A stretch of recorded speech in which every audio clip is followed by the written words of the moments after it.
जैन साथियों, नमस्कार। स्वागत है आपका इस आपके अपने YouTube चैनल जिसका नाम है यूट्यूशंस में। सभी मैथ की तैयारी करने वाले हमारे देशवासी युवाओं को बहुत बहुत स्वागत फिर से मैं करता हूं। मैं लोकेंद्र यादव आज आपको एक नए टॉपिक के बारे में जानकारी देने से पहले जो मैंने पढ़ा चुका हूं, जो मैं सारे टॉपिक्स नंबर सिस्टम से रिलेटेड वो सारे टॉपिक की 3 वीडियो ऑलरेडी मैं निकाल चुका हूं। वो आप वीडियो डिस्क्रिप्शन में आपको तीनों वीडियो की मिल जाएंगी।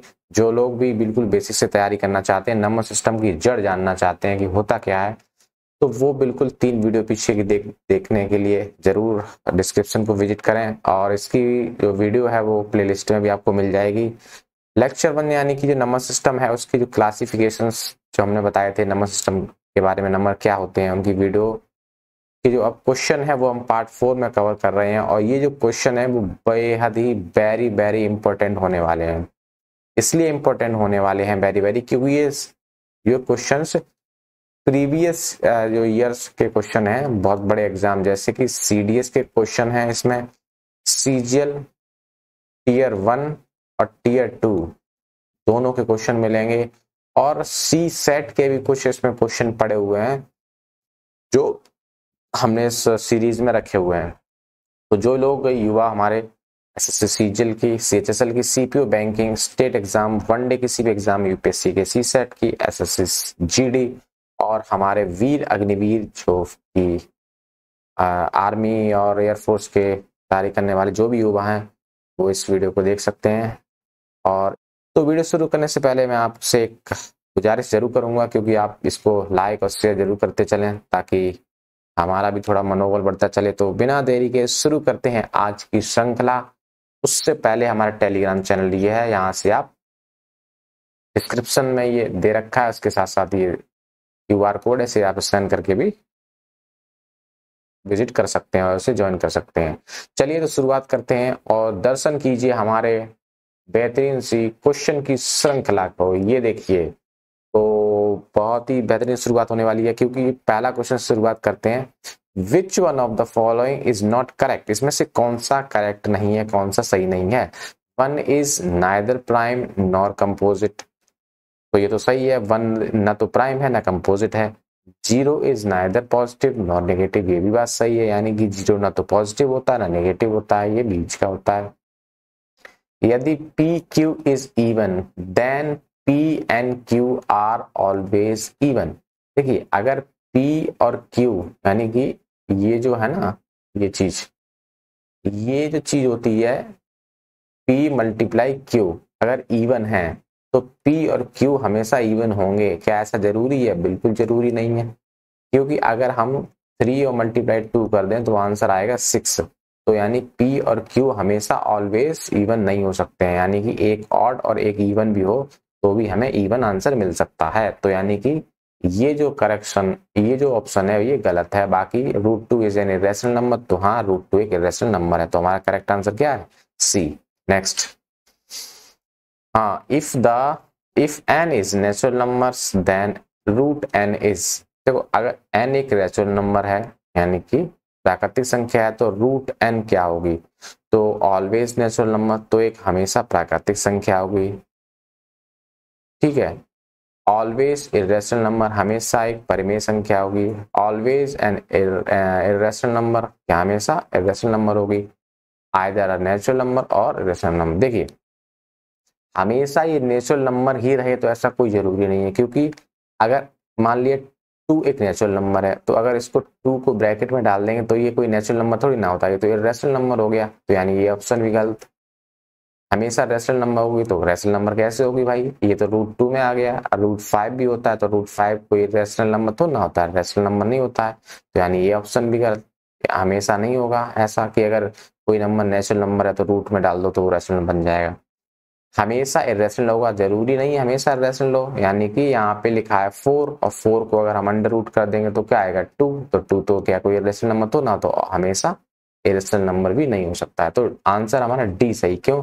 आइदर नेचुरल, या तो नेचुरल हो सकता है या फिर इरेशनल हो सकता है। नेचुरल मतलब यानी कि 4 है, 4 को अगर हमने रूट में बदल दिया तो फिर इसका रूट क्या होता है? स्क्वायर रूट 2 होता है तो 2 एक रेशनल नंबर हो गया। अगर 2 एक नेचुरल नंबर है उसको उसमें अंदर डाल दिया यानी रूट के अंदर, तो रूट एक इरेशनल नंबर हुआ। तो वो नेचुरल नंबर भी हो सकता है, इरेशनल नंबर भी हो सकता है, तो हमारा डी आंसर सही है। नेक्स्ट क्वेश्चन है, विच one of the following is correct. तो भाई लोग इसमें से कौन सा करेक्ट होगा, सभी लोग दिल थाम के बैठे हैं। Decimal expansion of rational number is terminating, मतलब कि डेसिमल एक्सपेंशन होता है रेशनल नंबर का, ये टर्मिनेटिंग होता है। क्या ये जरूरी है? Decimal expansion of rational number is non terminating, यानी कि डेसिमल एक्सपेंशन होता है वो नॉन टर्मिनेटिंग होता है, ये भी जरूरी नहीं है।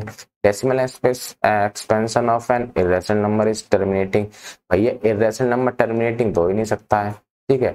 Decimal expression of irrational number is non terminating and non repeating, तो इसमें से कौन सा सही है? तो डी ऑप्शन सही है। क्यों सही है? क्योंकि डेसिमल एक्सपेंशन इरेशनल नंबर का होता है तो वो तो नॉन टर्मिनेटिंग होता है, मतलब अशांत होता है, यानी कि वो रुकता नहीं है, पॉइंट के बाद चलता रहता है, चलता रहता है, चलता रहता है, चलता रहता है। ये साबुन है, ये चलता रहता है, ऐसा चलता रहता है, ठीक है, चलता रहता है। और ये कैसा होता है? नॉन रिपीटिंग होता है, यानी कि कोई भी डिजिट रिपीट नहीं होगी, जो महाराज मतलब जो मन में आ जाए वो पीछे डिजिट आती रहेगी, और नॉन रिपीटिंग और नॉन टर्मिनेटिंग होगी, यानी कि ये डी वाला सही है। तो रेशनल नंबर टर्मिनेटिंग ही नहीं होता है, रेशनल नंबर रिकरिंग भी होता है, ठीक है, यानी रिपीटिंग डेसिमल, तो 3 3 3 3 तो ये रिपीट हो रहा है।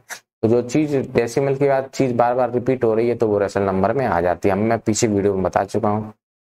और नॉन टर्मिनेटिंग होता है, तो रेशनल नंबर नॉन सिर्फ नॉन टर्मिनेटिंग ऐसा हो, ऐसा कोई जरूरी नहीं है, क्योंकि ये देखो ये नॉन टर्मिनेटिंग,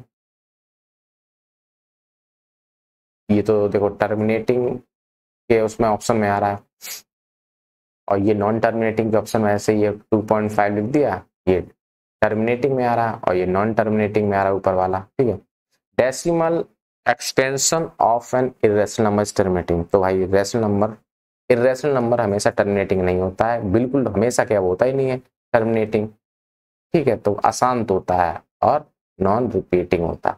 नेक्स्ट, यदि n square is a perfect cube then which of the following statement is always true, यानी कि मान लिया कि एक n स्क्वायर है, वह एक परफेक्ट क्यूब है, यानी कि m क्यूब के बराबर है, तो बताइए इसमें से कौन सा सही होगा। ये समझने के लिए आप ये समझिए, जैसे कि हमने n स्क्वायर से परफेक्ट क्यूब, जैसे कोई नंबर है n, जैसे मान लिया कि 8 है, 8, ठीक है, मान लिया कि ये 16 है, ठीक, ये क्या हो गया 16, 16 जो है वो 16 का अगर हम स्क्वायर करते हैं, ठीक है, 16 का मान लीजिए 8 के लीजिए, थोड़ा सरल पड़ जाएगा आपके। ये मान लिया एक नंबर है, इसका स्क्वायर करते हैं, तो जो इसका स्क्वायर होगा यानी 8 8 64, 8 8 कितना होता है 64, ठीक है, 8 8 जा कितना 64, तो अगर इसका स्क्वायर करते हैं तो जो आंसर मिलेगा वो एक परफेक्ट क्यूब होगा। वो किसका परफेक्ट क्यूब होगा? वो 4 का परफेक्ट क्यूब होगा। किसका परफेक्ट क्यूब होगा? 4 का, ठीक है। तो n जो है ना एक परफेक्ट क्यूब होगा, n जो है ना वो परफेक्ट क्यूब होगा। कैसे होगा? अगला देख लो, अब जैसे ये आंसर निकला 4, ठीक है, तो जो ये n स्क्वायर हमने किया था, ठीक है, n स्क्वायर, n एक परफेक्ट क्यूब है, ये n भी एक परफेक्ट क्यूब है। ये n किसका परफेक्ट क्यूब है? भाई n स्क्वायर किया तो हमें क्या मिल गया? m क्यूब मिला, यानी n स्क्वायर यानी कि 8, और 8 को अगर हमने स्क्वायर कर दिया तो हमें परफेक्ट क्यूब मिल गया जो कि 4 का क्यूब है। लेकिन n क्या है? एक n भी एक तरीके का परफेक्ट क्यूब होगा। किसका परफेक्ट क्यूब होगा? 2 का परफेक्ट क्यूब होगा। 2 का परफेक्ट क्यूब क्या होता है? 8। 2 का परफेक्ट क्यूब 8 होगा। तो जो हमें आंसर मिलेगा वो क्या मिलेगा? आंसर ये मिलेगा कि जो 8 स्क्वायर अगर हम करेंगे तो हमें 64 मिल गया, और जो 8 होता है वो भी किसी का परफेक्ट क्यूब होता है, यानी कि 2 का ये परफेक्ट क्यूब है, ठीक है। तो अगर हम इसका निकालेंगे कि जो 64 होगा वो किसका परफेक्ट क्यूब होगा, तो n होगा ना इसका स्क्वायर कर दो, n का स्क्वायर यानी कि 2 का स्क्वायर, तो 4 जो होगा ना उसी का परफेक्ट क्यूब क्या होगा जो आपने n स्क्वायर किया था। आपके समझ में नहीं आ रहा होगा, हम एक और बार बता रहा हूं, ठीक है, एक अलग से। अब देखिए हमने एक चीज ले ली, एक ऑप्शन ले लिया, जैसे हमने मान लिया एक n है, ठीक है, n मान लिया कोई नंबर ले लिया, उसका हमने क्या कर दिया परफेक्ट क्यूब कर दिया, परफेक्ट क्यूब कर दिया। तो जब हमने इसका परफेक्ट क्यूब किया तो क्या आया 9, क्या आया सॉरी 27, 27 आ गया, ठीक है। इसका जब परफेक्ट क्यूब हमने किया तो ये 27 आया, और 27 का अगर हम स्क्वायर करते हैं तो क्या आएगा, किसी भी m क्यू के बराबर आएगा। 20 अगर 7 का अगर हम स्क्वायर करते हैं तो कैसे करेंगे, 7 7 49, 2 दूनी 4, 7 दूनी 14, दूनी 28, यानी 9 2 और 7, 729, ठीक है। क्या आ गया 729, यानी कि 27 का जो स्क्वायर होता है वो क्या होगा 729। कहने का मतलब ये है कि अगर 27 का अगर हम स्क्वायर करते हैं, ठीक है, तो वो किसी का क्यूब बन जाएगा, ठीक, क्यूब बन जाएगा। 27 भैया किसका क्यूब है, 27 एक 3 का क्यूब है, ठीक है, क्योंकि 3 3 जा 9, 9 2 27, तो जो 27 है इसका अगर हम स्क्वायर करते हैं तो ये भी किसी का क्यूब बन जाएगा।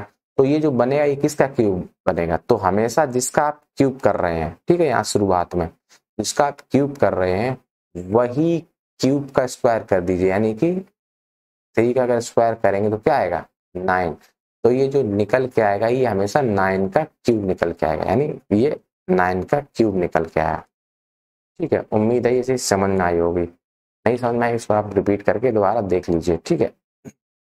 तो इसका आंसर क्या होगा, एन एक परफेक्ट क्यूब होगा, एन क्या होगा परफेक्ट क्यूब होगा। देखो ना जैसे हमने 8 का स्क्वायर ले लिया तो क्या आया 64, तो 64 एक परफेक्ट क्यूब किसका है 4 का परफेक्ट क्यूब है, और ये 8 है जिसका हमने स्क्वायर लिया तो वो भी एक परफेक्ट क्यूब है, किसका 2 का क्यूब है, 2 का क्यूब है। तो जो 4 निकला है वो 4 का 2 का स्क्वायर ही तो 4 है। ऐसे ही अगर यहाँ पे 27 हम लिख देते हैं 27 का स्क्वायर तो आंसर आता 729, ठीक है।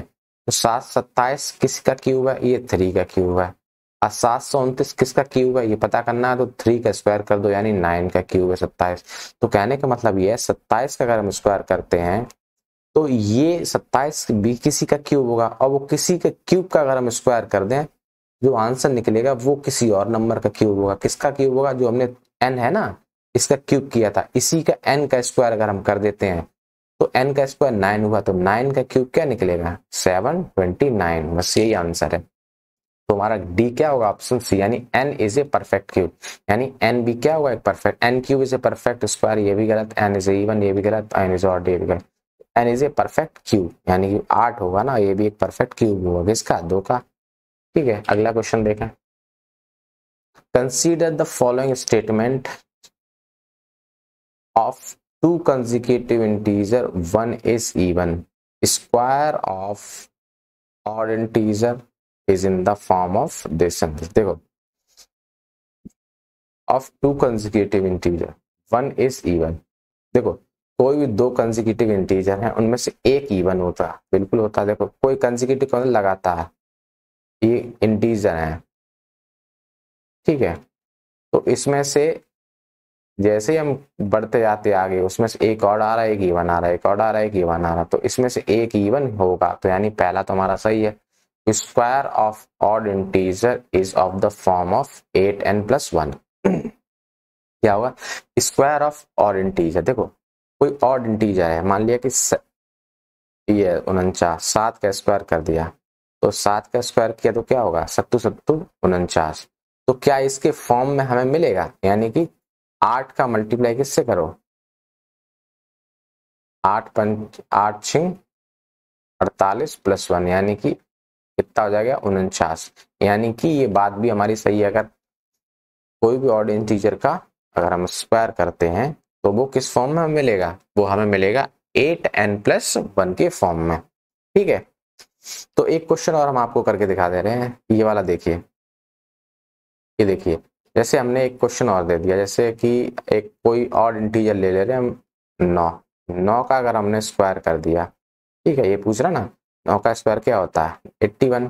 तो 81 इस फॉर्म में आ रहा है, देखें तो यहाँ पे लिखते, तो यहाँ पे 8 दाई 80 और प्लस 1 यानी कि n बराबर क्या रख दो 10।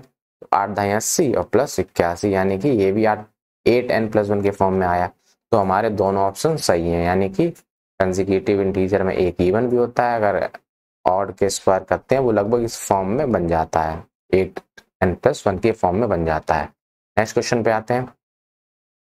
नेक्स्ट क्वेश्चन क्या कह रहा है, देखिए नेक्स्ट क्वेश्चन ये कह रहा है कि which of one of the following is rational numbers has non terminating and repeating decimal expansion. देखिए ये अभी हमने इससे पहले वाले लेक्चर में इसके हमने थोड़ा सा शुरुआत में हमने इसको बताया था कि अगर ये कह रहा है कि इनमें से नॉन टर्मिनेटिंग और रिपीटिंग डेसिमल एक्सपेंशन कौन सा होगा। देखो ये 1600 है, 1600 में इससे पहले हमने बताया था अगर जिसके डिनोमिनेटर में 2 मल्टीप्लाई बाई 2 मल्टीप्लाई 5 अगर आ रहा है, ठीक है, उसके मल्टीपल में, या जैसे ये है 1600 इसके फैक्टर में 2 मल्टीप्लाई 5 आ रहा है, तो समझ लो वो टर्मिनेटिंग होगा, यानी कि वो शांत दशमलव होगा, क्योंकि ये पूरा पूरा कट जाएगा और एक पॉइंट एक समय पे आने के बाद वहीं पे रुक जाएगा। ठीक है, पॉइंट के बाद एक समय के बाद वो चीज वहां पर रुक जाएगी। ठीक है,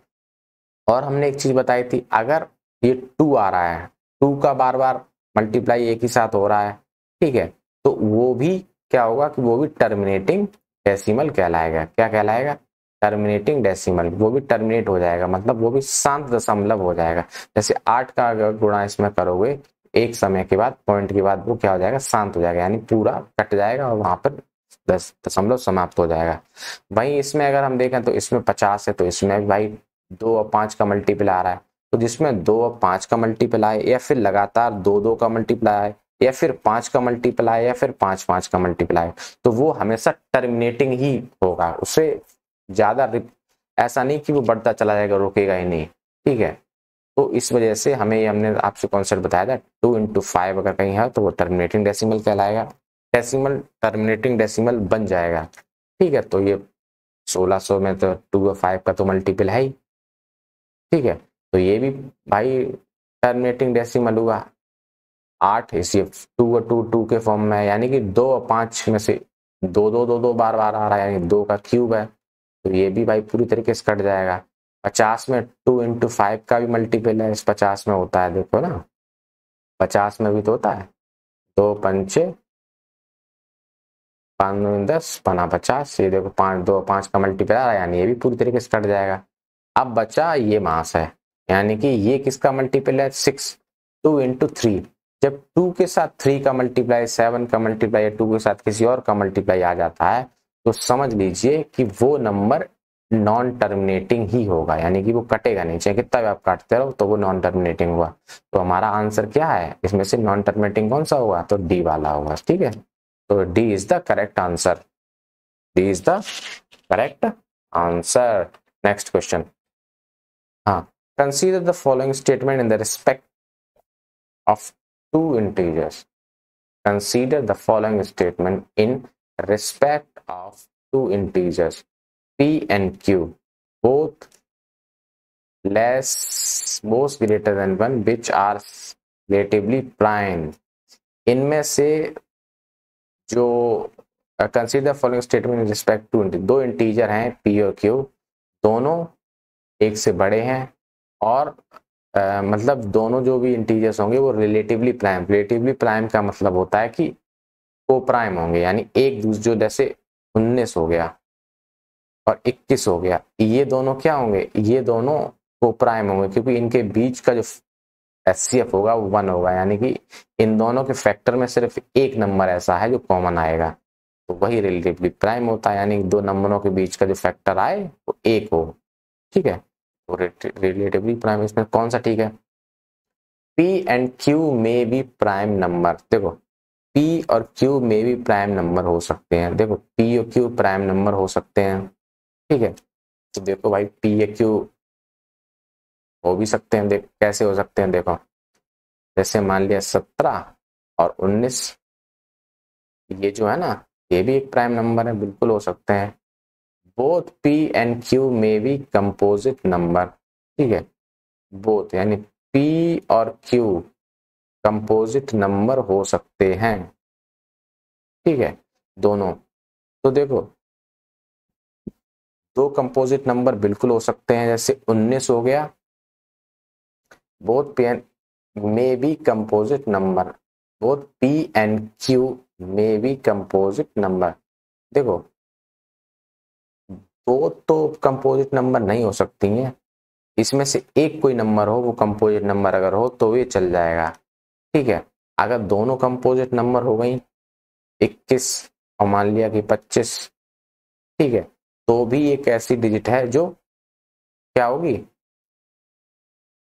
इसका रिलेटिवली प्राइम जो है ना वो 1 ही होगा। तो यानी कि ये ऑप्शन भी सही है कि दोनों की कंपोजिट अगर नंबर हो तो भी रिलेटिवली प्राइम नंबर होते हैं, ठीक है, ये भी ऑप्शन सही है।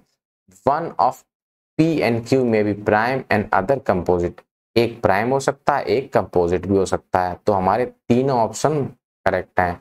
तो कहने का मतलब ऑप्शन यही कह रहा था, consider the following statement in respect of two integer, मतलब दो इंटीजर्स हैं, उनके रिस्पेक्ट में जानकारी देनी, P और Q है, दोनों एक से बड़े हैं, तो और जो कि एक दूसरे के रिलेटिवली प्राइम है, तो कौन सत्य होगा, P और Q में भी प्राइम नंबर, तो P और Q दोनों प्राइम हो सकते हैं, बिल्कुल हो सकते हैं। 7 हो गया, 5 हो गया, ठीक है। बोथ P एंड Q में भी कंपोजिट नंबर, देखो P और Q कंपोजिट नंबर भी हो सकते हैं, जैसे 21 और 25, ये दोनों कंपोजिट नंबर हैं और दोनों रिलेटिवली प्राइम है, यानी इन दोनों के बीच का अगर HCF निकालेंगे तो 1 ही निकलेगा, तो यानी कि ये भी हो सकता है, ठीक है। एक हो गया 9 और एक हो गया 16, ये भी कंपोजिट नंबर है, तो ये भी क्या कहलाएंगे, रिलेटिवली प्राइम नंबर, तो ये भी ऑप्शन सही है। तो one of the P and Q में भी प्राइम एंड अदर कंपोजिट, एक प्राइम एक कंपोजिट हो सकता है, जैसे 19 और एक 21, 19 एक प्राइम नंबर है और 21 एक कंपोजिट नंबर है, तो ये भी करेक्ट ऑप्शन है, यानी कि इन दोनों के बीच में जो रिलेटिवली प्राइम होगा वो 1 ही होगा, यानी कि ये रिलेटिवली जो प्राइम दोनों होंगे वो इनका फैक्टर जो है ना सेम सेम, सिर्फ एक ही ऐसा फैक्टर है जो मैच करेगा, बाकी दूसरे मैच नहीं करेंगे। तो option D is the correct answer. Which of the following statement is not true, इनमें से कौन सा स्टेटमेंट सही नहीं है। तो भाई लोग इसमें से पढ़ो, the difference of two prime number both greater than 2 is divisible by 2, इसमें ये ऑप्शन बिल्कुल सही है, यानी कि दो प्राइम नंबर हैं, अगर ग्रेटर देन 2 है तो 2 से डिविजिबल होंगे, तो बिल्कुल सही बात है। यानी कि अगर हमने दो प्राइम नंबर ले लिए, एक ले लिया 11 और एक ले लिया 7, और 11 को 7 में से डिवाइड किया 4 बचा, तो 4 तो 2 से डिवाइड होता है, तो यानी कि ये ऑप्शन भी सही है। For two different integers m n, यानी कि दो अलग अलग इंटीजर्स हैं m n and A prime number p, if p divide the m into n then p divides either m और n। देखो ये ऑप्शन क्या कह रहा है, यदि दो अलग अलग इंटीजर हैं mn और एक प्राइम नंबर है, तो अगर प्राइम नंबर इस प्रोडक्ट को m और n को डिवाइड करता है तो p डिवाइड आइदर m और n, तो p m को भी डिवाइड कर सकता, m या तो m को डिवाइड करेगा या m को डिवाइड करेगा, n को डिवाइड करेगा।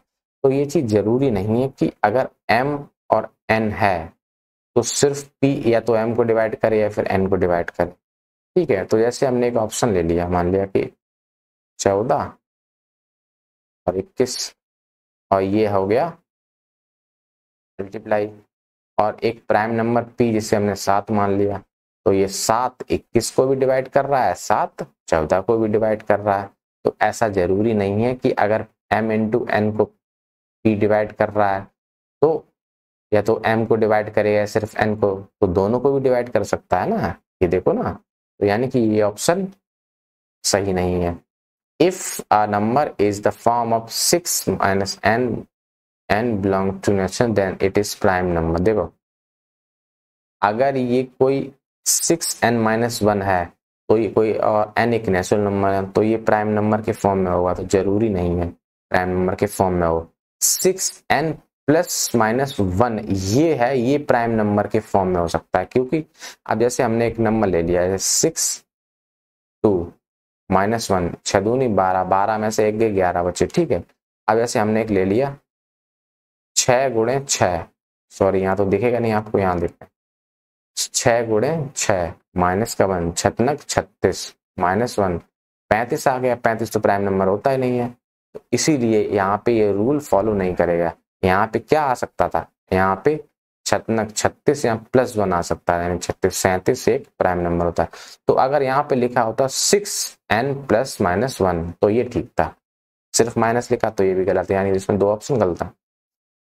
देखो, there is only one set of 3 prime number, there is only one set of 3 prime such that there is gap of 2 adjacent prime number। देखो, सिर्फ ऐसे 3 सेट हैं प्राइम नंबर के जिनमें दो दो का गैप है इनके, मतलब एक साथ जो प्राइम नंबर है। तो बिल्कुल, एक तो 3 हो गया, एक तो 5 हो गया, एक 7 हो गया, इन दोनों के बीच का जो गैप है वो दो दो का ही रहेगा। क्या है, दो दो का। तो यानी सिर्फ एक ही सेट ऐसा है जिनमें लगातार हैं और दो दो का गैप है, तो ये भी सही है। बाकी ये दोनों डाउट में थे, ठीक है।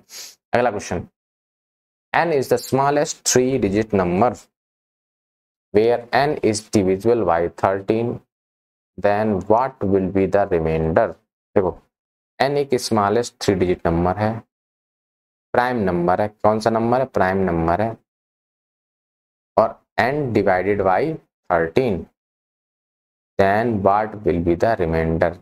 देखो, स्मॉलेस्ट 3 डिजिट नंबर जो होता है वो क्या होगा, यानी कि स्मॉलेस्ट 3 डिजिट नंबर सबसे क्या होता है, 100, और 100 के बाद क्या आता है, 100। ओहो, 100 के बाद क्या आता है, 101, 100 के बाद आता है 101। तो 101 एक प्राइम नंबर, तो स्मॉलेस्ट प्राइम नंबर कौन सा हो गया, 101। 101 को अगर हम 13 से डिवाइड करेंगे तो 13 छक्का 78, 13 सत्ते 91, यानी कि 13 से डिवाइड करेंगे कितने बजाएगा, 13 सत्ते 91, रिमाइंडर कितना बचा, 10।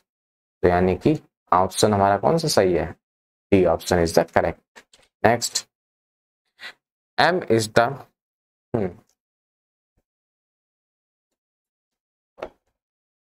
अब इस क्वेश्चन में आप देखिए, m is the number of prime number between 0 and 15 and n is the number of prime number between 15 and 10, what is the m minus n। ये देखिए क्वेश्चन हमने पिछले जो वीडियोस में है उसमें हमने कवर किया था ये चीज, कि अगर 0 और 50 के बीच में, यानी 0 और 50 के बीच में कितने प्राइम नंबर होते हैं, 15, और 51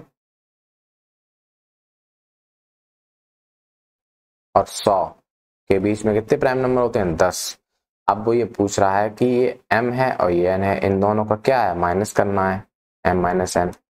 तो यानी 15 में से अगर 10 घटाओगे तो कितना बचेगा, 5, तो B is the correct answer.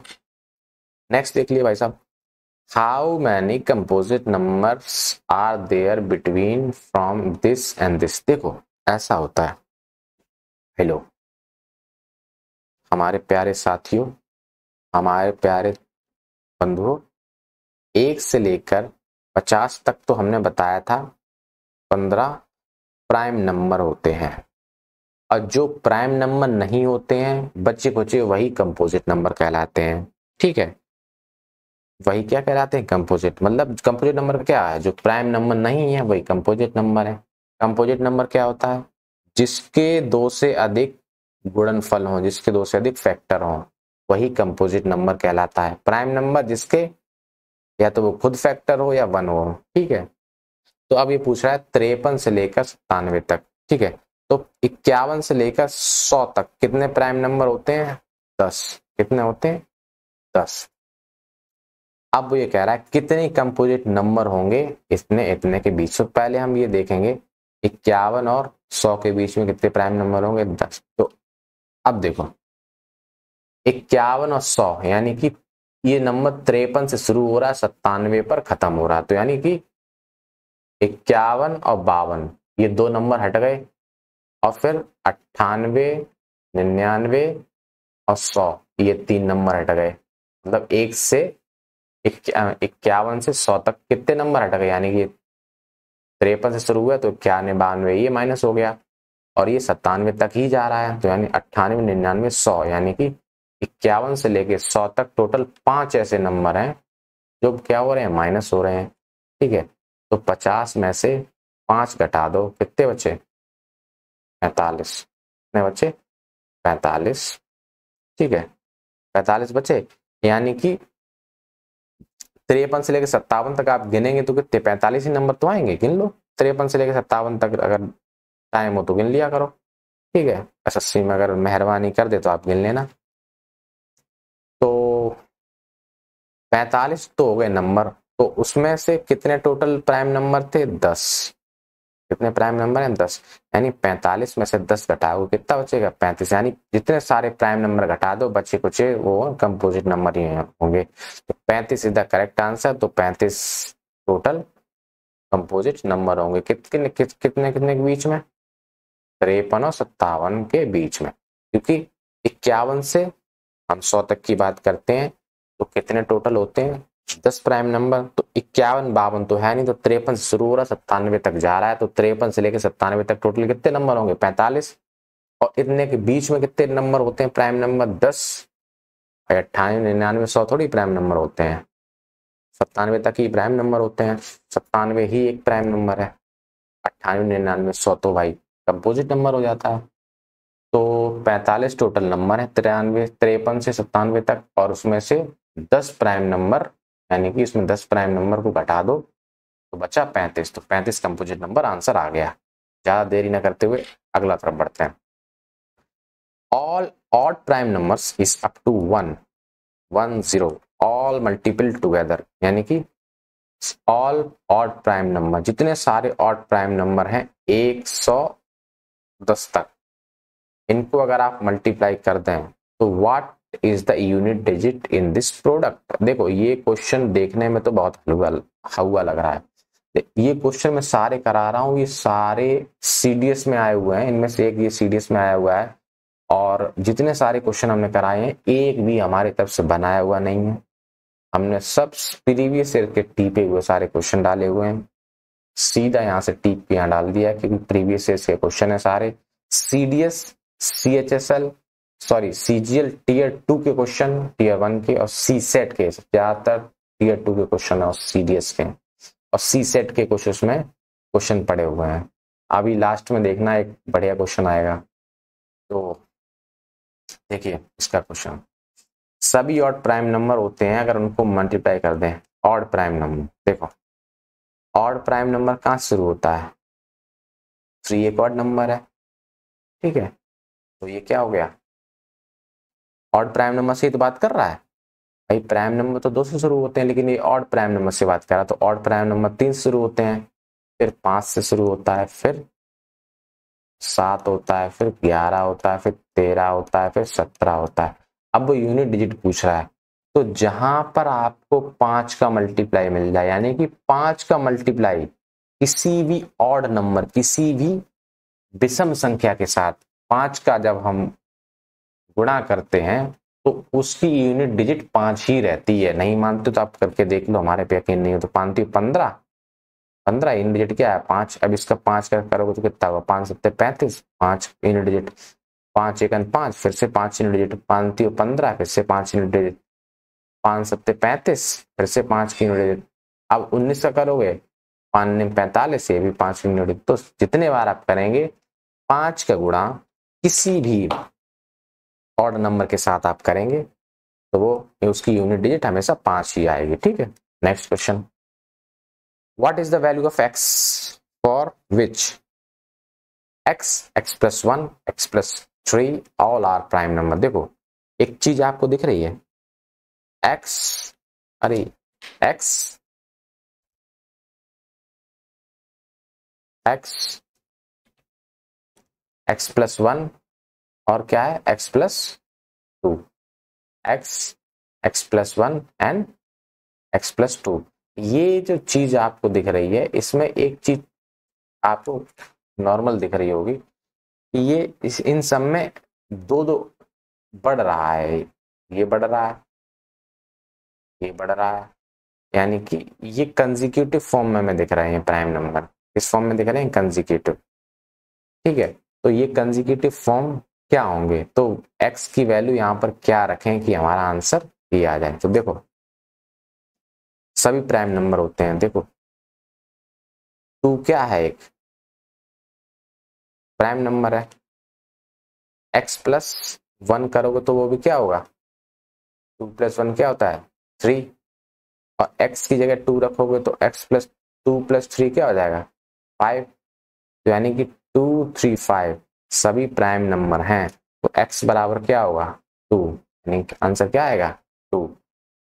जैसे हमने x प्लस 1 x प्लस 2 रख दिया, तो x की जगह 2 रख दो, और 2 प्लस 1 2 प्लस 3, तो ये 2 तो एक प्राइम नंबर हो गया, 3 भी एक प्राइम नंबर हो गया, 5 भी एक प्राइम नंबर हो गया, तो ये सारे प्राइम नंबर हैं, तो x की वैल्यू क्या संभावित हो सकती है 2, तो 2 हमारा क्या है आंसर है। ओके, नेक्स्ट क्वेश्चन, चलते हैं अगले क्वेश्चन पे। नाउ वेट, हाँ, तो अगला क्वेश्चन क्या कह रहा है, अगला क्वेश्चन कह रहा है N square minus 33, N square minus 31, N square minus 29। देखो इसमें आपको एक दिमाग लगाने वाली बात है, इससे पहले अभी हमने एक चीज बताई थी कि हमारे नंबर्स में सिर्फ एक ही पेयर है, एक ही मतलब ऐसा सीरीज है जहां पर दो दो के गैप में प्राइम नंबर्स दे रखे हैं। वो कौन से हैं, 3 5 और 7, यानी कि इनके अंतर अगर चेक करो तो दो दो के ही अंतर हैं, और ये सारे एक के बाद एक छोड़ के दे रखे हैं। ठीक है, तो अब आप देखना 33 में से 31 गए तो कितना अंतर है 2 का, 31 और 29 का कितना अंतर है 2 का, तो हम समझ गए। तो यहाँ पे कितनी ऐसी वैल्यू रख दें कि 3 और 5 और 7 के क्या नाम सीरीज में हमें मिल जाए। देखो अब यहाँ एन स्क्वायर के यहाँ ऑप्शन उड़ाओ, एन स्क्वायर की ऐसा क्या रखें, यानी कि एन स्क्वायर की 4 2 रखोगे तो क्या आएगा 4 4 माइनस 33, आंसर सही नहीं है, 1 तो आएगा नहीं, 5 5 जा 25 माइनस 33, तो ये भी नहीं आएगा। 6 करके देखते हैं, अगर एन स्क्वायर की जगह हम क्या रखते हैं 6, तो क्या बन जाएगा 36 माइनस 33 कितना होता है 3, आंसर आ गया। अब इस वाले एन की जगह 6 रख के देखो, 36 माइनस 31 कितना हो गया 5 आ गया। अब इस वाले एन स्क्वायर के अगर रखो, यानी 36 माइनस 29, यानी 36 में से 29 के कितने बचे 7, तो आंसर क्या आया 357। ठीक है, तो ये 357 के टर्म में हमें मिल गए, यानी कि दो दो के गैप में है, तो हमारा 6 इज द करेक्ट आंसर। क्या होगा 6 करेक्ट आंसर होगा। ठीक, चलिए अगला देख लेते हैं, इसमें क्या हो गया भाई। हाँ, अगला क्वेश्चन क्या कह रहा है, अगला क्वेश्चन ये कह रहा है x, y and z are two prime numbers and x, y, z is equal to 38. What is the maximum value of x? देखो x और y, z तीनों प्राइम नंबर हैं, ठीक है, x, y, z तीनों प्राइम नंबर हैं, ठीक है, तो x और y और z को अगर हम प्लस करेंगे तो हमें 38 मिल रहा है। तो आप लोग हमारे जितने भाई लोग हैं एक बात दिमाग लगाइए कि जब तीन प्राइम नंबर आपस में जब प्लस होते हैं, यानी कि तीनों अगर ऑड नंबर अगर आपस में प्लस होते हैं तो उनका आंसर ऑड ही आता है, लेकिन यहाँ तो इवन दे रखा है, तो दिमाग में बत्ती जलेगी, आपके दिमाग में सेंटर फ्रूट वाली बत्ती जलेगी। तो भाई बत्ती कैसे जलेगी, ये देखो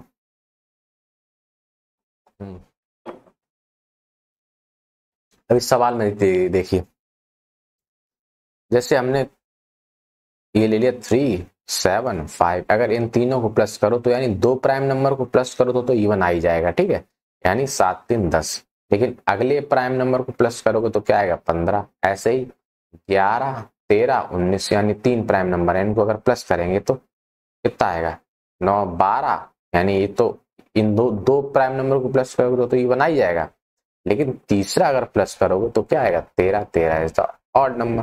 तो हमारे दिमाग में एक घंटी बज गई कि इसमें से कोई एक नंबर क्या होगा 2 होगा, क्योंकि 2 ही एक ऐसा नंबर है जो दो तो प्राइम नंबर प्लस करके इवन बना देगा, तो और 2 को भी प्लस कर दो यानी इवन, और इवन को प्लस कर दो तो इवन ही आंसर आएगा।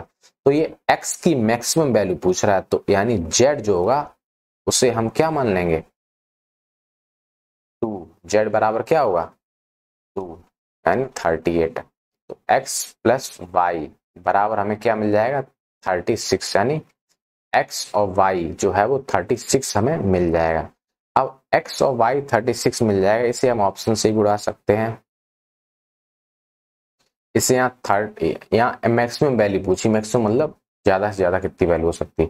तो अगर हम सबसे मैक्सिमम वैल्यू 31 को रखते हैं तो 31 प्लस वाई बराबर 36, तो y बराबर क्या आ जाएगा 36 में से 31 घटा दो क्या बचा 5, तो हमारे पास क्या निकल के आया 5, यानी कि हमें यही मिल गया क्लू। तो तो x बराबर क्या निकला 31 और y बराबर कितना निकला 5 और z बराबर 2, यानी कि इनको अगर हम आपस में प्लस करेंगे तो 38 हमारा आंसर मिल जाएगा। तो मैक्सिमम जो वैल्यू है वो क्या है वो 31 है।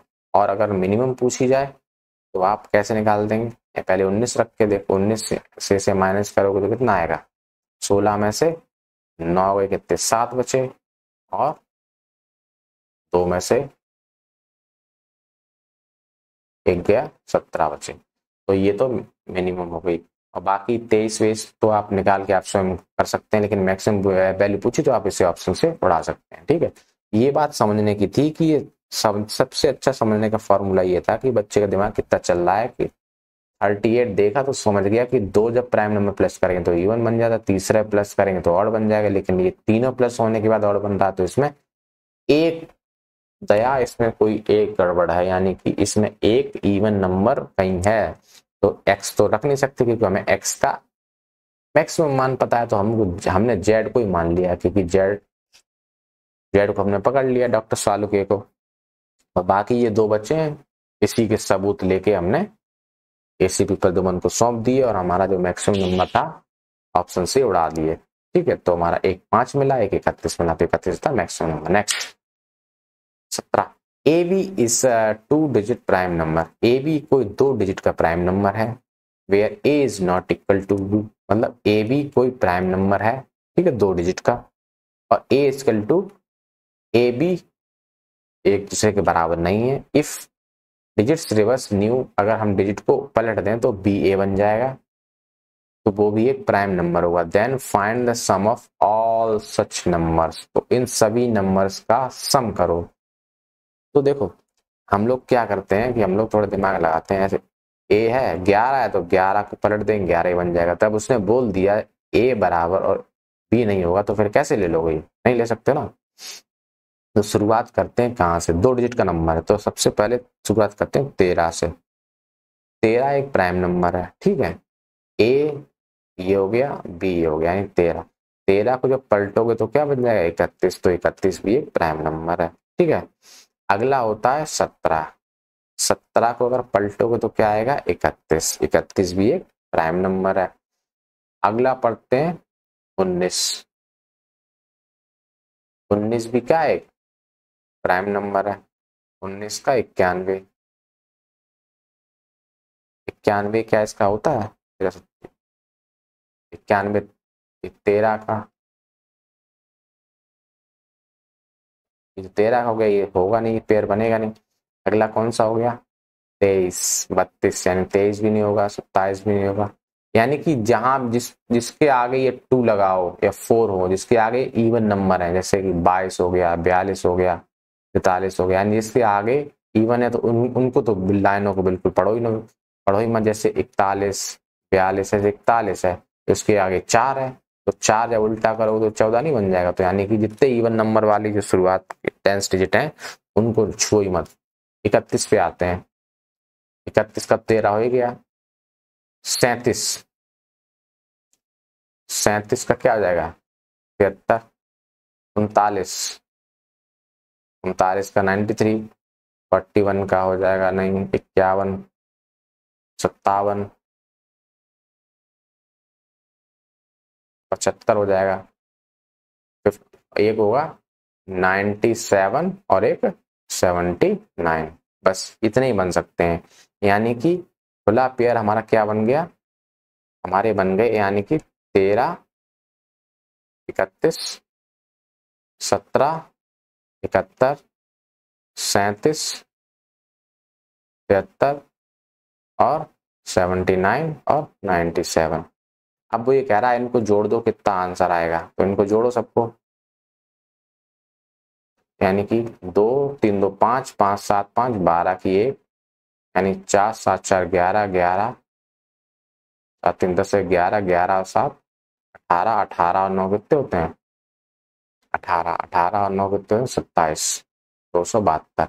अब इनको जोड़ लो, 7 3 10 17, 17 और 9 कितने हैं 26, 26 की 6 हासिल 2, यानी कि 1 2 5 5 7 5 12 13 14। इनको आपस में क्या कर दो, ऐड कर दो, तो कितना बचेगा 8 7 4 11 और 2 1 3 और 1 4, यानी 418। तो D is the correct answer. देखो कहने का मतलब ये है कि इतने ही ऐसे पेयर हैं 2 डिजिट के जिनको अगर हम लिखते हैं और उनकी अगर हम रिवर्स कर देते हैं, उल्टा कर, जैसे 13 कर दिया 31 बन गया, 17 का 71 बन गया और 37 का 73 बन गया और 79 का 97 बन गया। तो 4 ही ऐसे पेयर हैं जिनको अगर रिवर्स करते हैं तो वो भी प्राइम नंबर बनते हैं। ठीक है, इन सारे नंबर्स को हमने ऐड कर दिया तो 418 में मिल गया, यही पूछा गया था। ऐड करते हैं तो बहुत ही ट्रिकी क्वेश्चन है, बढ़िया क्वेश्चन है, ये सीडीएस में आया हुआ क्वेश्चन है। थ्री नंबर्स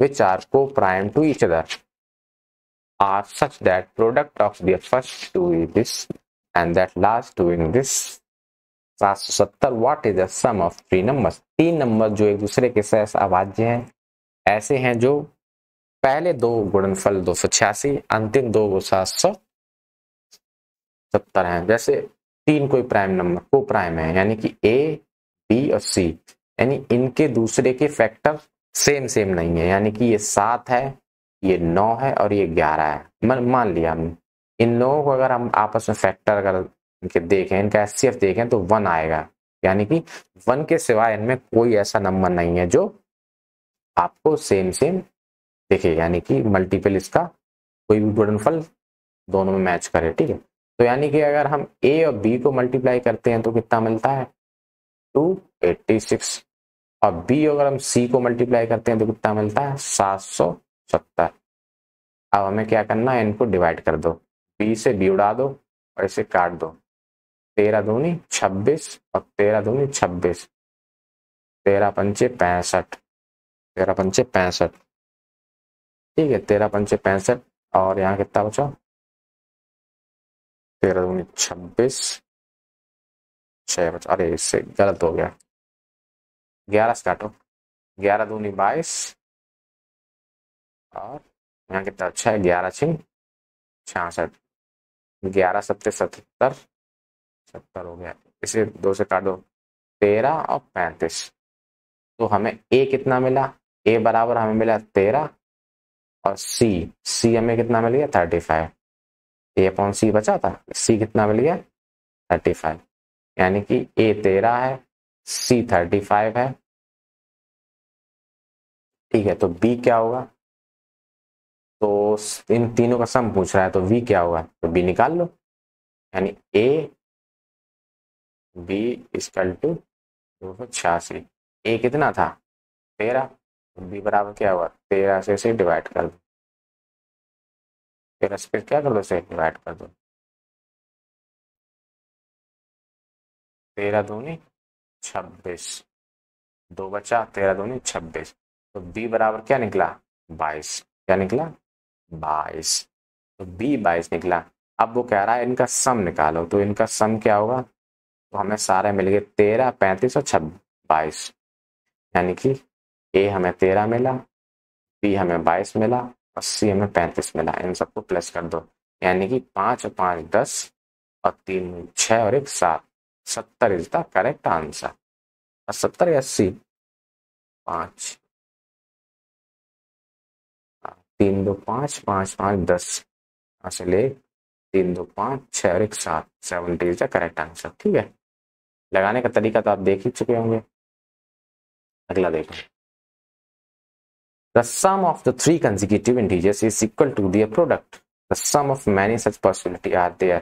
देखो, sum of three consecutive integers equal to their product. देखो, कोई 3 consecutive integers हैं, integers चाहे माइनस हो सकते हैं चाहे प्लस हो सकते हैं, इनका सम अगर करोगे तीनों का और इनका तीनों को मल्टीप्लाई करोगे तो वो हमेशा किसके इक्वल आएंगे?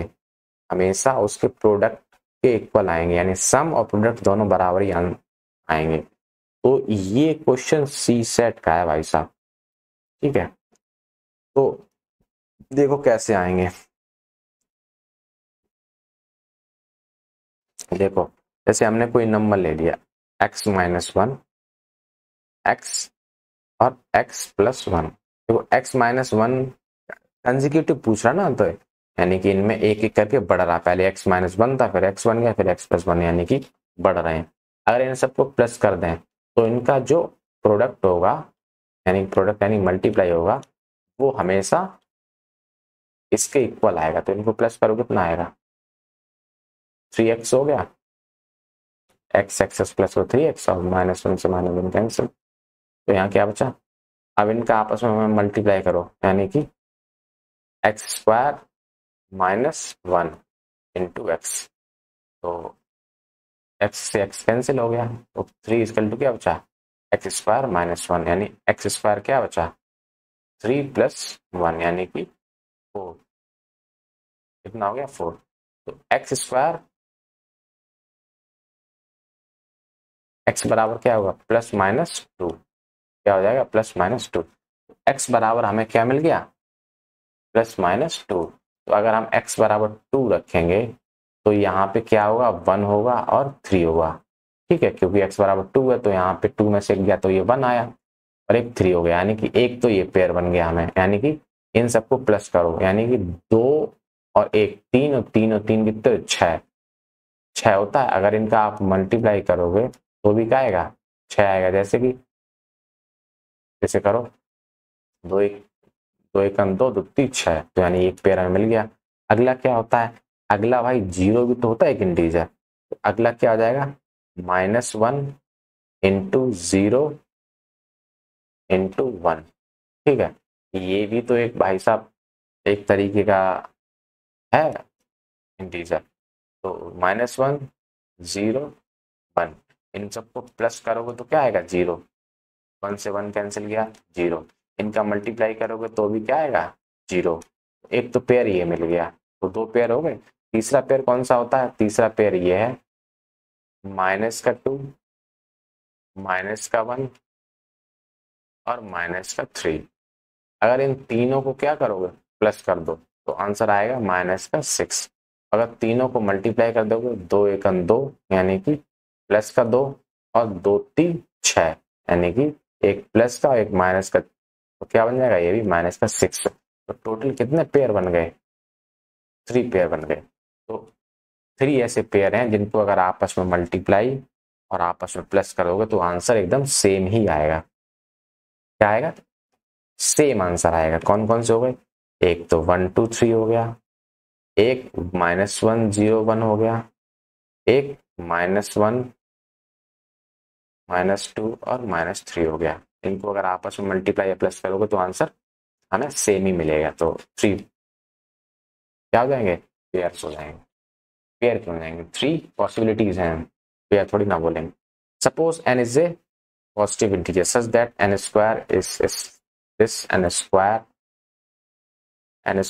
plus 105 is a perfect square. What is the number of such n? देखो, मान लिया कि ये कोई नंबर है n स्क्वायर प्लस 105। ठीक है, तो n की इतनी कितनी वैल्यू होंगी कि अगर 105 को ऐड कर देंगे तो वो एक परफेक्ट स्क्वायर बन जाएगा। तो देखो, अगर n बराबर क्या रख दो? n बराबर 4 रख दो, n बराबर क्या रख दो 4, तो कितना हो जाएगा 4 चक 16, तो कितना हो जाएगा 121। 121 क्या हो गया 11 का स्क्वायर होता है। किसका स्क्वायर होता है 11 का स्क्वायर, ठीक है, ये 11 का स्क्वायर होता है। तो इस सिर्फ ये एक पॉसिबिलिटी नहीं है, ऐसी और भी पॉसिबिलिटी है, वो हम निकाल के देखेंगे कैसे पॉसिबिलिटीज हैं। देखो एन स्क्वायर है प्लस 105 है, तो ये किसके इक्वल है यानी कि किसी स्क्वायर के इक्वल है। तो 105 बराबर क्या हो जाएगा एम स्क्वायर माइनस एन। तो एम स्क्वायर माइनस एन का मतलब क्या होता है एम माइनस एन और एम प्लस एन, ये हमें मिल जाएगा ए स्क्वायर माइनस बी स्क्वायर के फॉर्मूले से, ठीक है। तो इसमें कितनी पॉसिबिलिटीज हैं ऐसी बैठेंगी। तो देखो यहाँ पे अगर 1 आएगा और यहाँ पे m प्लस 1 यानी कि 105 गुणे 1 करेंगे तो 105 के बराबर हमें आंसर मिलेगा, ठीक है। एक तो ये मिल गया और दूसरा क्या होगा, दूसरा हमें ये मिल जाएगा 3 यानी कि 35 दूनी 70, 35 तियो 105, ठीक है। एक पेयर ये मिल गया। अगला क्या मिला 15 पन्ना 75 पन्ना 70 105, एक तो पेयर हमें ये मिल गया। चौथा पेयर क्या मिल गया, चौथा पेयर मिलेगा 27,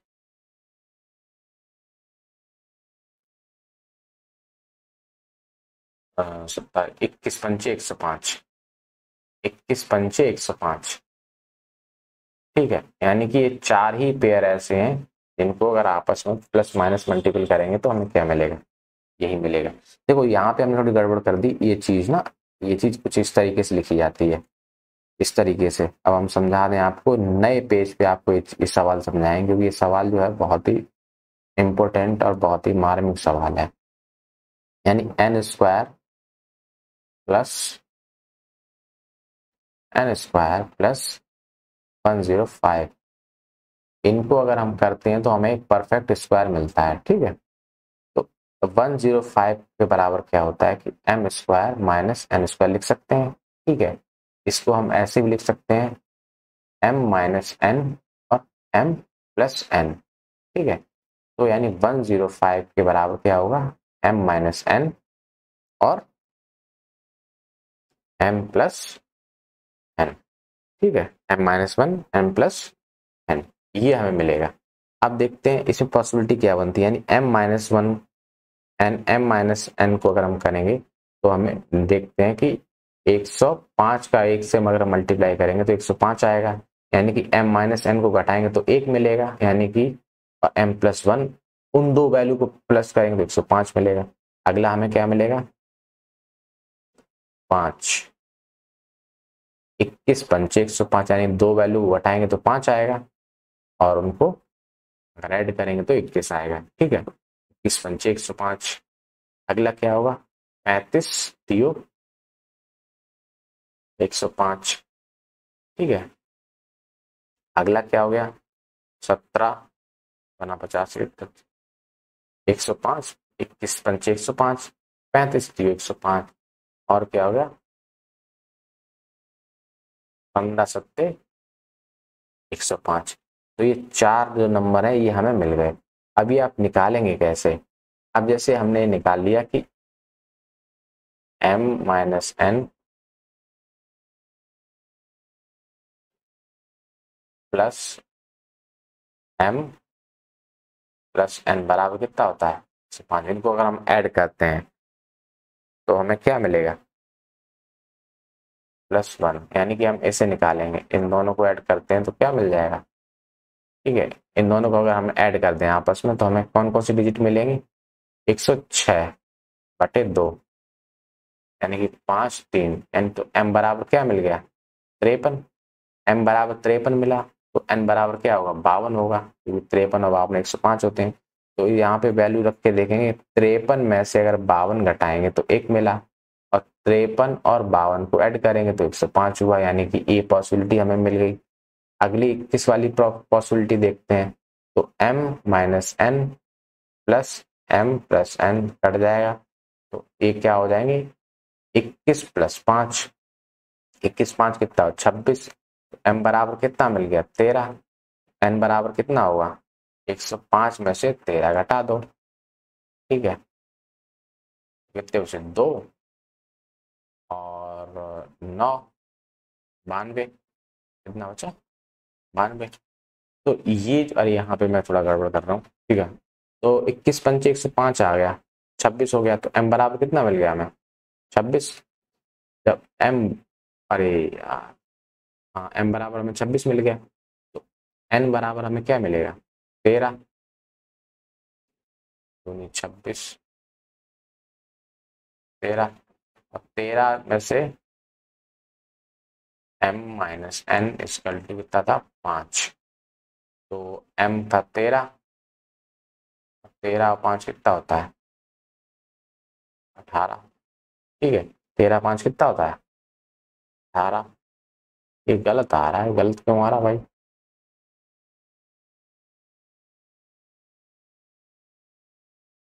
हाँ जी, तो हम कहाँ पे थे। हाँ तो वो थोड़ा गलत हो गया था हमसे। अरे ये काम और नहीं कर रहा है एक तो। क्या क्या था 5 और 21 था। तो अगर हम m minus N plus M plus N को अगर घटाएंगे तो क्या हो जाएगा 2m इक्वल टू 21 और 5 26।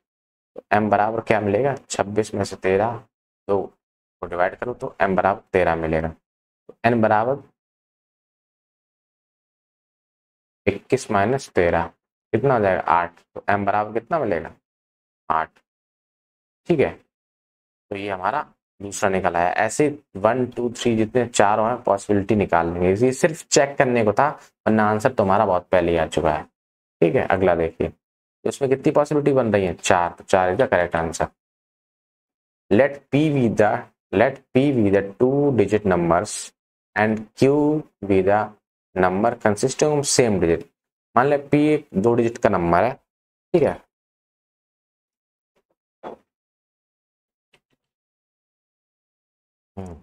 p be the 2 digit number and q be the number consisting of same digit written in reverse order। p q is equal to 233 2430, then what is the difference between p and q। देखो p कोई 2 digit number है, ठीक है, और उसको अगर हम reverse order में लिखते हैं, ठीक है, और अगर रिवर्स ऑर्डर में लिखने के बाद अगर हम इसको आपस में मल्टीप्लाई करते हैं तो हमारे पास क्या मिलता है, हमारे पास ये मिलता है 2430, ठीक है। अब देखते हैं, मान लिया कि कोई दो नंबर हैं, तो दो नंबर होंगे तो पक्का है कि वो जीरो जब ही आता जब एक नंबर 5 का मल्टीपल हो। किसका है, किसका मल्टीपल हो, जैसे ए भी दो डिजिट का नंबर है, तो यानी एक 5 का होना चाहिए। मान लो 2 डिजिट नंबर है तो इसके लास्ट यूनिट डिजिट में पक्का 5 होगा, 5 होगा, और अगले आगे क्या होगा कोई इवन नंबर होगा। इवन नंबर और 5 का जब हम मल्टीप्लाई करते हैं तो हमेशा जीरो आता है, ठीक है। तो अगर ए बी कोई नंबर है उसको हम बी ए लिखते हैं, तो अगर हम इसको रिवर्स करते हैं तो आगे क्या आ जाएगा 5x, 5 इंटू एक्स, यानी कि 5 जो है वो आगे चला जाएगा और x से जो पीछे आ जाए। अब हमें ये नंबर पता लगाना है, जैसे कि अब इसको अगर हम करते हैं 10 इंटू एक्स प्लस 5, एक तो ये नंबर हो गया, ठीक है। अगर इसका रिवर्स ऑर्डर है यानी कि इसको 50 प्लस एक्स करते हैं, फिर इनका मल्टीप्लाई करते हैं तो हमें कितना मिलता है 2430।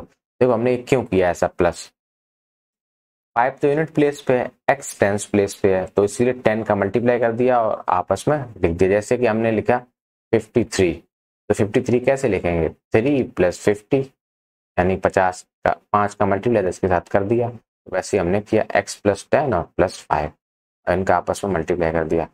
तो इसका अगर हम मल्टीप्लाई करते हैं इसका तो कितना आएगा 500x, और इसका इसमें मल्टीप्लाई करेंगे तो कितना आएगा 10x स्क्वायर, इसका इसमें करेंगे तो कितना आएगा 250, और इसमें करेंगे तो कितना आएगा 5x।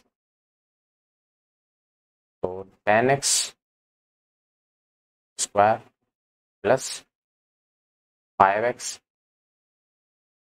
और यानी कि 505x आ जाएगा। और ये जो एक्स स्क्वायर है तो हो गया 250 है, इसमें से घट जाएगा, यानी कि 2430 में से जब 250 हम घटा देंगे तो कितना मिलेगा? 13 में से 5 गए 8 बचे, 3 में से 2 गए 1 बचा, 2 कितना बचा? -2180। ये जो है ना, ये इसे 10 से काट दो, एक्स स्क्वायर सॉरी 5 से काट दो, 5 2 या 10 प्लस 101 एक्स माइनस 5 चक्कू 20, 5 3 15, 5 चक्का 30। ठीक है, अब इन दोनों को जब हम निकालेंगे, यानी कि 5 चक्कू 20, 5 3 15, 5 चक्का 30, अगर हम इनका आपस में फैक्टर निकालेंगे तो फैक्टर कितना निकलेगा? जैसे ये करते हैं, ठीक है, तो इसका जो निकल के आएगा फैक्टर, कितना निकल के आएगा? इसका फैक्टर जो निकल के आएगा, जगह भी तो नहीं है इसमें, इसका जो फैक्टर निकल के आएगा, यहाँ कर लेते हैं, 2x² प्लस का 109x माइनस का 8x माइनस का 436। ठीक है, अब इनके फैक्टर अगर हम निकालते हैं यहाँ पे, कैसे निकलेंगे?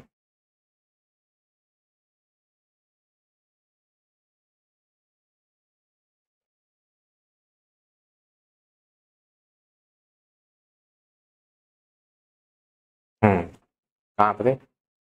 ये निकालते हैं तो बचा क्या? 2x² plus 109x minus 8x minus का 436। इनको जब हमने फैक्टर कर लिया तो क्या निकला यहाँ पे? x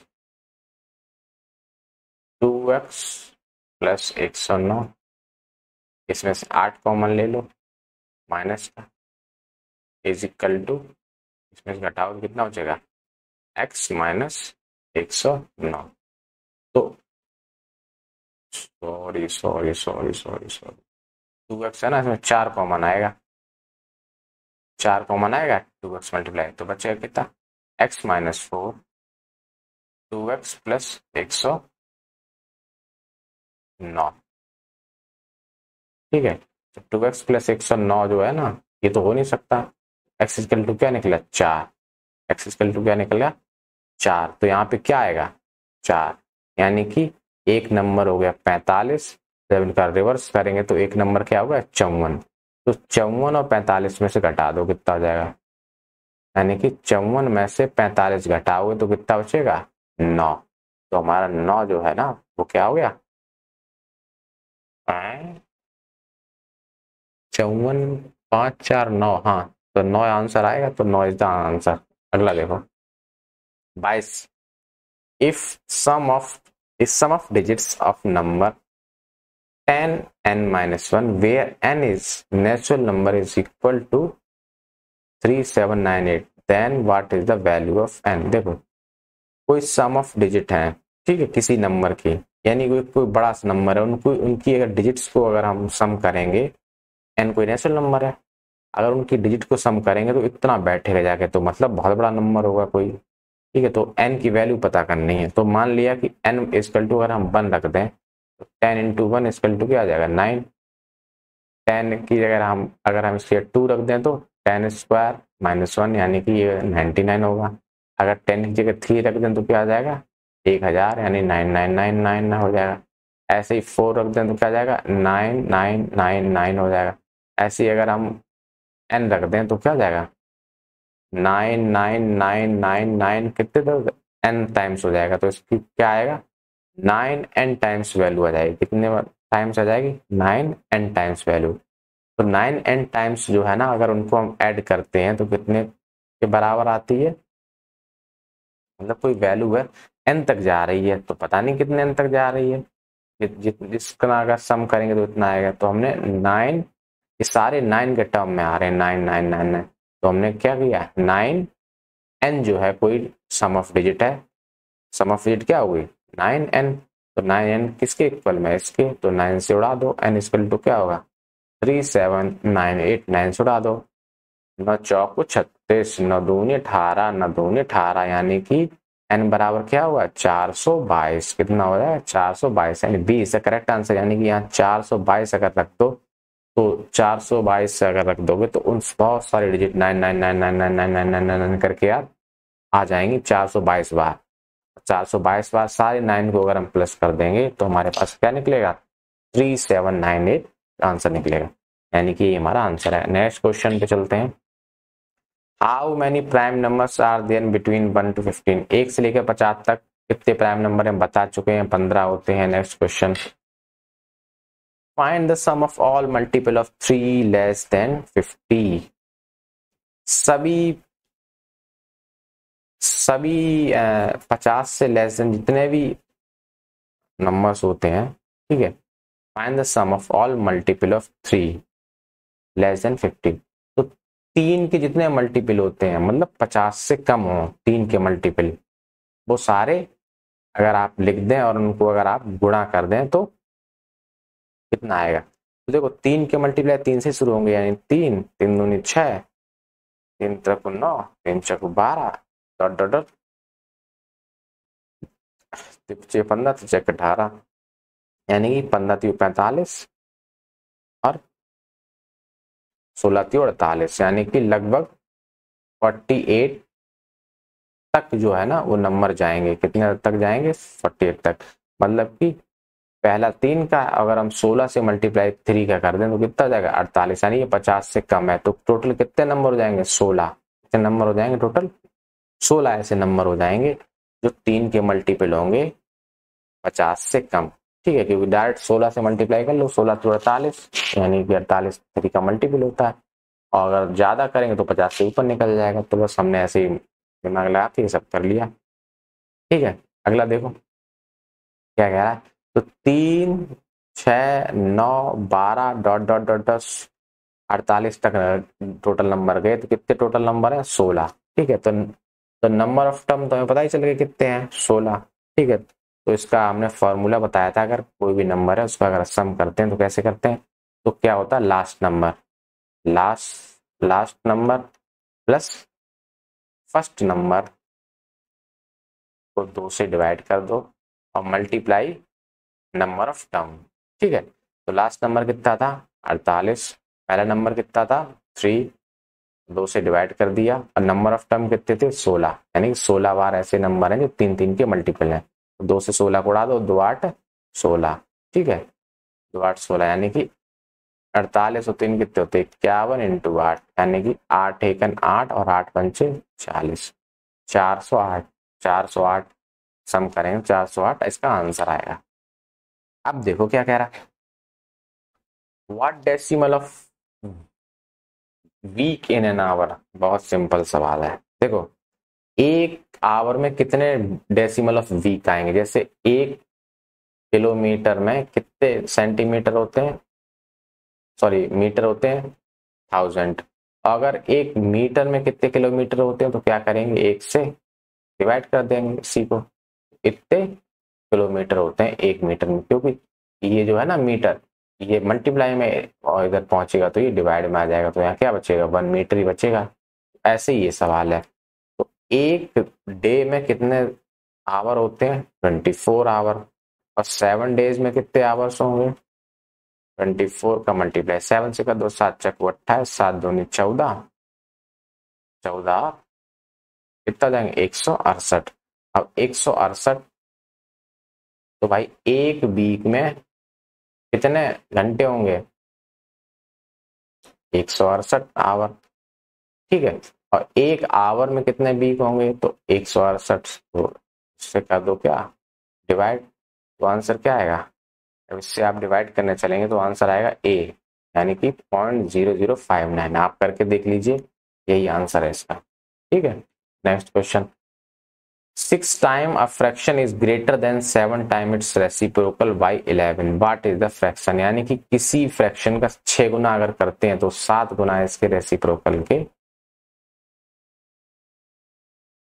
अगर किसी फ्रैक्शन का 6 गुना करते हैं, a 6 time fraction is greater than 7 time its reciprocal, by 11, यानी कि अगर किसी फ्रैक्शन को, मान लिया फ्रैक्शन कोई x है, उसका हम 6 गुना करते हैं, तो उसके रेसिप्रोकल यानी कि 1/x का अगर हम 7 से गुणा करेंगे तो वो हमेशा फिर भी 6 टाइम हमेशा 11 बड़ा होगा, किससे? इसके रेसिप्रोकल से।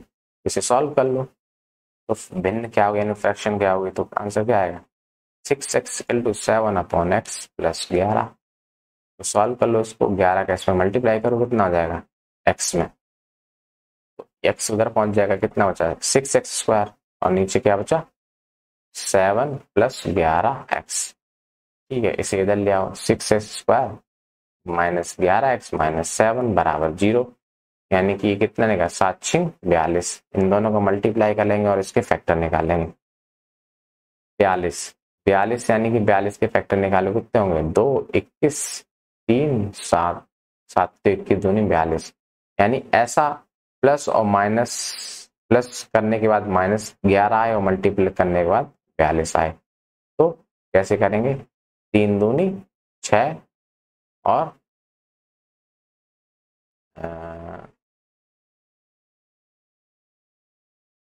6 सत्ते 42। ये देखिए क्या कह रहा है, 6 सत्ते 42। ठीक है, 6 सत्ते 42, यानी इसके जो फैक्टर बनेंगे वो क्या बनेंगे? 7 दूनी 14, 14 और 3, तो कैसे बनेंगे? 6x² माइनस का 14x और प्लस का 3x माइनस का 7, यानी कि ये माइनस का 14 है, इसमें से प्लस का 3 घटाएंगे तो कितना बचेगा? -11 और 14 3 42, यानी कि 42 के इन दोनों को मल्टीप्लाई करेंगे तो 42 आ जाएगा, इन दोनों को प्लस माइनस करेंगे तो -11 है। तो इसके फैक्टर क्या बनेंगे? 6x² माइनस का 14x, 3x माइनस का 7। देखो इतना टाइम लग रहा है समझाने में, जब आप करेंगे तो थोड़े बहुत कैलकुलेशन आपको करनी सीखनी पड़ेगी। इसमें आप 2 कॉमन ले लीजिए, 2x कॉमन ले लीजिए, तो यहाँ क्या बचा? 3x - 7, और यहाँ पे 1 कॉमन ले लीजिए, 3x - 7, 3x - 7, तो x बराबर क्या होगा? 7/3, 7/3 is the correct answer. Next, 21 times a positive number is less than its square by 100. The value of positive number is 21 times of a positive number, यानी कि किसी भी नंबर का 21 time less than its square by 100। देखो इसे आप option से भी उड़ा सकते हैं, इसे आप वैसे भी कर सकते हैं। जैसे कि इसे ऑप्शन से कैसे उड़ाएंगे, जैसे मान, उससे पहले मैं आपको समझा दें। देखिए 21 टाइम्स ऑफ पॉजिटिव नंबर, यानी कि कोई एक नंबर है, मान लिया a, उसका हम 21 गुना कर देते हैं। ठीक है, वो इसके स्क्वायर से कितना बड़ा, वो कितना बड़ा होगा, यानी कि 100 लेस देन होगा, कितना होगा? 100, यानी 21 टाइम्स ऑफ पॉजिटिव नंबर, किसी भी नंबर का positive less than its square by 100, यानी कि अगर इसका स्क्वायर कर देंगे तो इसके स्क्वायर से कितना कम होगा? 100 कम होगा। कितना कम होगा? 100। इसे सॉल्व कर लो, a² माइनस का 21, a माइनस का 100, इसके ही फैक्टर निकाल लो। कैसे निकालोगे? 100 का 50, 25, 55, 25, 25 और 2 दूनी 4, तो इसके फैक्टर कैसे निकलेंगे? माइनस का 25a प्लस का 4a माइनस का 100, क्या बचेगा? इसको कॉमन लेंगे तो a - 25, यहाँ क्या बचेगा? 4a - 25। ठीक है, a - 4 और a प्लस आएगा। ठीक है, और a - 25, तो ये तो संभव है नहीं, तो a = क्या निकला? 25, यानी कि आंसर क्या आया? 25। तो 25 एक ऐसा है, अगर 25 का स्क्वायर करोगे तो कितना आएगा? 625। अगर 25 का 21 गुना करोगे तो कितना आएगा? 525। तो ये इससे कम है कि 100, तो यानी कि 25 का correct answer. Which one of the following is minimum value of sum of two integers whose product is 24? निम्नलिखित में से कौन सा दो पूर्णांकों के योग न्यूनतम मूल्य है जिनका गुणनफल 24 है। देखो, which one of the following minimum value of sum of two integers. ठीक है, दो इंटीजर्स का अगर हम सम करते हैं और उनका जब हम प्रोडक्ट करते हैं तो क्या आएगा, 24 आएगा। क्या आएगा, 24। इसमें से कौन सी ऐसी वैल्यू है, ठीक है, इनको हम अगर ऐड कर देते हैं तो और उनका प्रोडक्ट कर देते हैं तो हमें क्या मिलता है, 24। ठीक है, तो इसका हमें सम बताना है। देखो, एक एक नंबर होता 8, ठीक है, एक होता 3, यानी 8 3 24, यानी 8 3 24। अगर हम ये दो नंबर, ये इसमें सिर्फ मिनिमम नंबर ऐसे हैं इनका आपस में मल्टीप्लाई करेंगे तो हमें 24 मिल जाएगा। ठीक है, और 8 और 3 को अगर प्लस करेंगे तो हमें क्या मिल जाएगा, 11। ठीक है, तो हमसे मिनिमम वैल्यू पूछी है तो हमने मिनिमम वैल्यू हमने ऐसे ही दिमाग लगा के, अगर हमने 8 को 3 से अगर मल्टीप्लाई कर देते हैं तो हमें 24 मिल गया, और 24 में से 8 और 3 को हम प्लस कर देते तो हमें क्या मिला, 11, यानी 11 इज द करेक्ट आंसर। ठीक है, और क्या हो सकता है, मिनिमम वैल्यू पूछ रहा है तो 6 चौक 24 भी हो सकता है। 6 चौक 24, तो 6 चौक 24 हो गया। अगर इनको प्लस करेंगे तो क्या आ जाएगा, 10। तो सॉरी, तो ये आंसर 10 होगा, 11 नहीं होगा, क्योंकि मिनिमम वैल्यू पूछ रहा है ना, तो 6 चौक 24 होता है, अगर इनको आपस में प्लस करेंगे तो वो 10 आएगा। तो वही पूछ रहा है, which of the following is minimum value of sum of two integer, मतलब दो इंटीजर को अगर सम करेंगे तो हमें एक मिनिमम वैल्यू मिलेगी। तो मिनिमम वैल्यू हमें किससे मिलेगी, 6 और 4 को, क्योंकि अगर इनका मल्टीप्लाई करेंगे तो 24 में मिल रहा है, इनका अगर प्लस करेंगे तो 10 मिल रहा है। तो 11 तो एक बड़ी डिजिट है, तो 10 इज द मिनिमम वैल्यू। अगला देखते हैं, the ratio of two positive number is इतना, the ratio of their square is 400। कोई नंबर है, दो पॉजिटिव नंबर, ठीक है, ये दे रखे हैं, सम ऑफ दियर स्क्वायर इज इतना, तो इनका अगर हम स्क्वायर करते हैं तो कितना निकलता है, 400। कितना निकलेगा, 400। मान लिया कि दो पॉजिटिव हैं, यानी कि 3k और 4k, इनका अगर हम स्क्वायर करते हैं, ये कोई दो नंबर है, तो हमें कितना मिलता है, 400। फिर ये 3k का मतलब होगा 9k स्क्वायर, और ये क्या हो गया, 16k स्क्वायर, यानी कि 400। तो इसमें k स्क्वायर कॉमन आ रहा है, तो क्या है, 9 प्लस 25, और 25 को अगर हम 4 से अगर घटा देंगे, मतलब डिवाइड कर देंगे, तो कितना आएगा, 25 एक 25, यहाँ के 25 छिक्का 150, तो के स्क्वायर कितना हुआ, 16, तो के बराबर कितना हुआ, 4, के बराबर कितना हुआ, 4। तो इसमें 3 का मल्टीप्लाई 4 के साथ करेंगे तो 12 आएगा, और 4 का मल्टीप्लाई हम 4 के साथ करेंगे तो कितना आ जाएगा, 16। तो ये पूछ रहा है कि उन दो नंबर का सम बताओ, तो 12 और 16 को अगर हम प्लस करेंगे तो कितना मिलेगा, 28। तो 28 is the correct answer. Okay, 28 is the correct answer. उम्मीद है ये समझ में आ रहा होगा। अगला देखो, the difference between the greatest and the least prime number which are less than 100। देखो, ग्रेटेस्ट जो प्राइम नंबर है लेस देन 100, यानी 100 से कम जो सबसे बड़ा प्राइम नंबर है वो 97 है, और सबसे लीस्ट जो प्राइम नंबर है वो 2 है। तो यानी 97 में से 2 गया तो क्या बचा, 95। 95 is the answer. Greatest and least prime number which are less than 100। तो सबसे अगर ऑड प्राइम नंबर लीस्ट पूछा तो 3 होता, तो यहाँ पे आता 94, लेकिन लीस्ट पूछ रहा है, कोई ऑड इवन की बात नहीं कर रहा, तो 2 आएगा। तो 95 इज द आंसर है। ठीक है, let m and n be natural number, n और n कोई नेचुरल नंबर है, what is the minimum value of m n such that इतना इतना इतना इज डिविजिबल बाय 101। देखो, m और n कोई नेचुरल नंबर है, ठीक है, नेचुरल नंबर है, और अगर इनको प्लस करेंगे तो इसकी वैल्यू क्या होगी, और जो 33m और 22n है, अगर इनको हम डिवाइड करते हैं तो 121 से डिवाइड हो जाता है। तो इसका मतलब समझ रहे क्या हुआ, अगर हम इसमें से 11 कॉमन ले लेते हैं तो यहाँ क्या बचेगा, 3m प्लस 2m।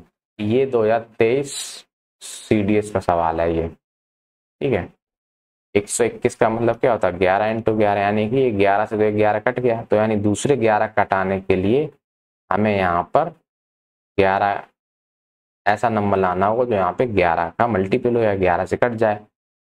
तो यहाँ पे 3m, यानी कि 3 की जगह यहाँ क्या रख दें, यहाँ पे 3 की जगह 3 रख दें। 3 3 या 9 और 9 और 2 दूनी 4, नहीं 3 2 या 6 और 2 2 या 4, ये भी नहीं होगा। 3 4 या 12, 3 2 या 6 और हाँ जी, तो फिर क्या फिर 3 2 या 6, ये कंप्यूटर प्रॉब्लम कर रहा बार बार। देखो तो ये तो 11 से कट गया, तो यहाँ 3m प्लस 2n बचा हुआ है। तो यहाँ 11 से काटने के लिए यहाँ क्या करें, 3 का मल्टीप्लाई 3 से कर दो, यानी कि m बराबर 3 रख दो और n बराबर 1 रख दो। तो यानी कि क्या बचेगा, 3 3 या 9 और 2 1 या 2, 9 2 कितने होते हैं 11, यानी कि ये भी कट जाएगा। तो m इक्वल टू कितना 3 रख दो और n इक्वल टू कितना हो जाएगा 1, यानी कि m और n को हमें प्लस करना है, m और n को प्लस करने को बोला है, तो 3 + 1 कितना आ जाएगा 4। तो हमारा 4 इज द राइट आंसर। ये सीडीएस का पूछा हुआ सवाल है। तो उम्मीद है ये श्रृंखला आपको बहुत अच्छी लगी होगी। सारे क्वेश्चन प्रीवियस ईयर से आए हुए सारे क्वेश्चन हैं और इन क्वेश्चन से रिलेटेड हमने आपको पहले समझा चुका हूँ, जितने भी कॉन्सेप्ट हैं वो मैं पहले बता चुका हूँ और इससे रिलेटेड सारी जानकारी मैंने आपको दे दी है। क्वेश्चन बहुत ही अच्छे हैं, बहुत ही बेहतरीन क्वेश्चन है। उम्मीद है आपको समझ में जरूर आए होंगे और ऐसे ही क्वेश्चन हम लाते रहेंगे। हमारे अगला टॉपिक अगले वीडियो में फिर से हम हाजिर होंगे और वीडियो देखने के लिए बहुत बहुत धन्यवाद। और हम आपसे एक गुजारिश जरूर करेंगे, इसको आप शेयर, लाइक और सब्सक्राइब जरूर आप कर दीजिए, क्योंकि यही हमारी फीस है और ये कोर्स बिल्कुल भी पेड नहीं है। सारा कोर्स यूट्यूब पर आपको फ्री मिल रहा है, एकदम फ्री, बिल्कुल बेसिक से ये कोर्स चल रहा है, एडवांस तक जा रहा है। सारे प्रीवियस ईयर्स और जितने क्वेश्चन आ चुके हैं या फिर नए जितने बन सकते हैं वो क्वेश्चन हम सॉल्व करेंगे। कोई भी ऐसी जानकारी नहीं जो आपसे छूटेगी। तो इस वीडियो से बने रहें, इस चैनल से बने रहें। इस चैनल का नाम है यूट्यूशन, इसे आप सर्च कर सकते हैं अपने दोस्तों के साथ, अपने भाइयों जो भी एग्जाम की तैयारी कर सकते हैं। तो उम्मीद करते हैं आपको वीडियो पसंद आई होगी। तो मिलते हैं एक नए टॉपिक पे नई वीडियो के साथ, तब तक जय हिंद, नमस्कार, बाय बाय, टाटा, शुक्रिया।